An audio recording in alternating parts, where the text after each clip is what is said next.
ನಮಸ್ಕಾರಮ್ಮ. ಯಾವ ಊರು? ಸರ್ ಹಿರಿಯೂರ. ಹ್ಞೂ.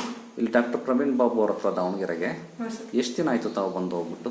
ನಾವೀಗ 1.5 ತಿಂಗಳಿಂದ ಬಂದಿದ್ದೀವಿ. ಏನು ತೊಂದರೆ ಬಂದಿದ್ರಿ? ನಮಗೆ ಇದು ಸ್ಕಿನ್ ಪ್ರಾಬ್ಲಮ್ ಸರ್, ಸೋರಿಯಾಸಿಸ್ ಆಗಿತ್ತಲ್ಲ, ಆಮೇಲೆ ಗ್ಯಾಸ್ಟ್ರಿಕ್ಕು ಇತ್ತಲ್ಲ. ಹಾಂ ಹೌದು ಸರ್. ಅಂದರೆ ಗ್ಯಾಸ್ಟ್ರಿಕ್ ಅಂದರೆ ಏನಾಗೋದು? ಗ್ಯಾಸ್ಟ್ರಿಕ್ ಅಂದರೆ ತಲೆ ಸುತ್ತು ಬಂದಂಗೆ ಆಗೋದು, ಕಣ್ಣು ಮಂಜು ಬಂದಂಗೆ ಆಗೋದು, ಮೊಣಕಾಲು ನೋವು ಆ ಥರ ಬರ್ತಿತ್ತು ಸರ್. ಹೊಟ್ಟೆ ಉಪ್ಪರ ಆಗೋದು, ಹೊಟ್ಟೆ ನೋವು, ಸುಸ್ತು, ಸುಸ್ತು ಜಾಸ್ತಿ, ಹೊಟ್ಟೆ ಟೈಟ್ ಆಗೋದ. ಹಾಂ ಸರ್. ಆಮೇಲೆ ಈಗ ನಮ್ಮಲ್ಲಿ ಮೆಡಿಸಿನ್ ತಗೊಂಡು ಆದ್ಮೇಲೆ ಹಾಂ ಸರ್. ಏನಾದ್ರು ಪ್ರಯೋಜನ ಆಯ್ತಾ? ಏನೂ ಆಗಿಲ್ವಾ? ಗ್ಯಾಸ್ಟ್ರಿಕ್ ಕಮ್ಮಿ ಆಗಿದೆ ಸರ್. ಫುಲ್ ಕಮ್ಮಿ ಆಯ್ತಾ? ಫುಲ್ ಚೆನ್ನಾಗಿ ಊಟ, ಎಲ್ಲ ಊಟ ಮಾಡ್ಬೋದು ಅನ್ನೋ ರೀತಿ ಆಗಿದೆ ಸರ್. ಮತ್ತೆ ತಲೆ ಸುತ್ತ ಬಂದಿಲ್ಲ? ತಲೆ ಸುತ್ತು ಅಂಥದ್ದೇನು ಸುಸ್ತು ಎಲ್ಲ ಕಮ್ಮಿ ಆಗಿದೆ ಸರ್. ಸೋರಿಯಾಸಿಸ್? ಈ ಸೋರಿಯಾಸಿಸ್ ಸ್ವಲ್ಪ 50% ಕಮ್ಮಿ ಆಗಿದೆ. ಕಡ್ತಾ ಇಲ್ಲ ಈಗ? ಕಡ್ತಾ ಇಲ್ಲ ಸರ್, ಬಟ್ ಇವತ್ತು ಒಂದಿನ ಸ್ವಲ್ಪ ಸ್ಟಾರ್ಟ್ ಆಗಿದೆ ಸರ್. ಓಕೆ. ಮುಂಚೆಗಿಂತ ಒಂದು 50% ಕಡಿಮೆ ಆಗಿದೆಯಾ? ಏನು ಸರ್? ಮುಂಚೆಗಿಂತ ಒಂದು 50% ಕಡಿಮೆ ಆಗಿದೆಯಾ ಸೋರಿಯಾಸಿಸ್ ಎಲ್ಲ? ಅದೆಲ್ಲ ಕಲೆಗಳೆಲ್ಲ ಕಮ್ಮಿ ಆಗಿದೆ. ಕಲೆಗಳೆಲ್ಲ ಬಾಡಿದೆ ಸರ್, ಇನ್ನು ಪೂರ್ತಿ ಕ್ಲಿಯರ್ ಆಗಿಲ್ಲ.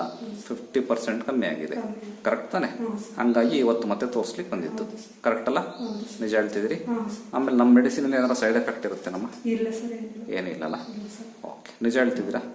ರಿಸಲ್ಟ್ ಕರೆಕ್ಟ್ ಆಗಿದೆ ಸರ್. ಓಕೆ, ಒಳ್ಳೆ, thank you. Okay, thank you sir.